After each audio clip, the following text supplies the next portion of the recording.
Welcome back YouTube to Beer Day number 263. Only 102 days to go, I think. Something like that. Yeah, unless this is the leap year. Let me know if it is. Then I've got another extra beer to do. Woo! Anyhow, today's beer is from the Red Duck Brewing Company, right? And they make a lot of good ales. I've reviewed a lot of their beers. This one is a limited release, and it's Rufus Iceium, or Iceium, Rufus Iceium.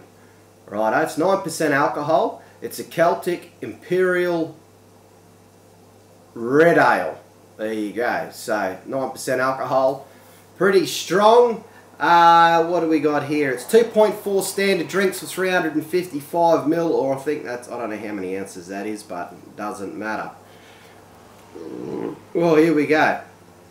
A bit about the story why it's called Rufus or Rufus. It's called Iceium. I-C-E-N-I-U-M. Right? Okay. Red Duck Rufus Iceium is a strong Celtic red ale. The Iceni, right, were a Celtic tribe that lived in the area known as Norfolk and Suffolk. Or Suffolk. Suffolk. I don't know, it's either Irish or Scottish or something like that, or Welsh.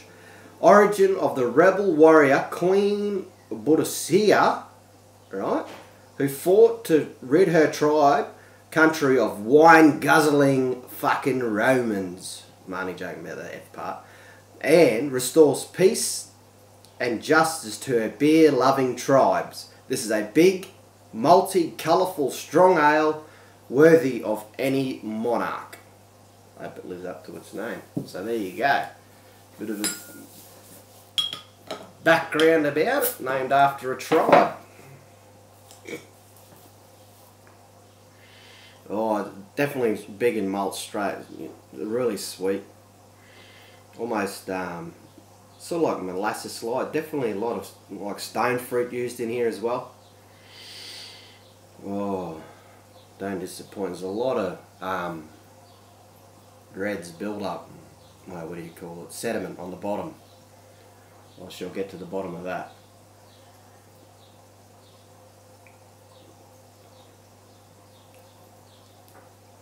Wow. You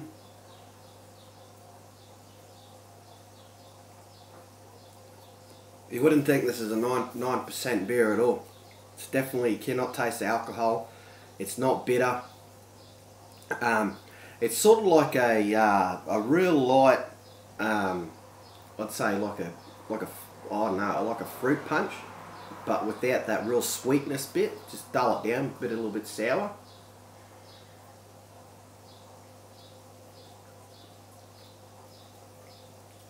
Tiny little bit bitter towards the end, but the malts, this is probably one of the best red ales I've tasted. I mean, with that alcohol content.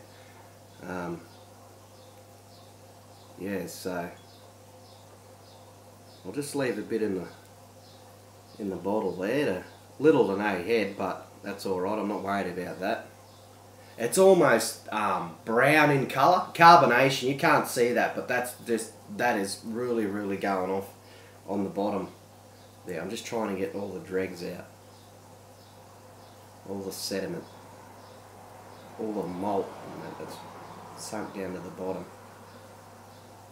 as well. So you get it all? Oh, there's a little bit left, but bugger all. So overall, it's more of a brown than a red ale.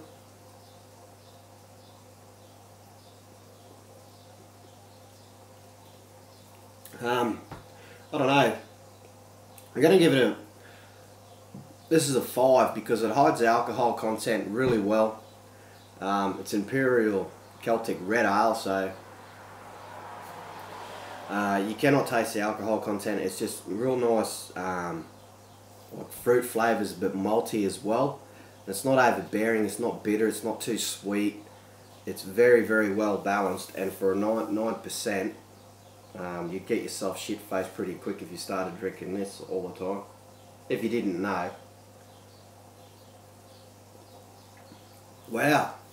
Well done to the Little Red Duck Brewery. One of Australia's smallest breweries, I think.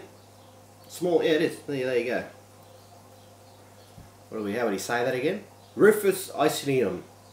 I just call it the Iceman. No, Iceium. Very, very well done. Yeah, if you see that in here in Australia and you like your red ales and that, and you like them fairly strong, and you're worried about it's going to be too sweet, too acidic, too bitter, grab this and you'll be blown away. Mr. 5. Anyhow, people, this has been Beer Day number 263. Just remember to, well, you don't have to. You don't have to like it. You don't have to share it. You don't have to do whatever you want. Just be kind to one another. And I'll catch you on the flip side tomorrow.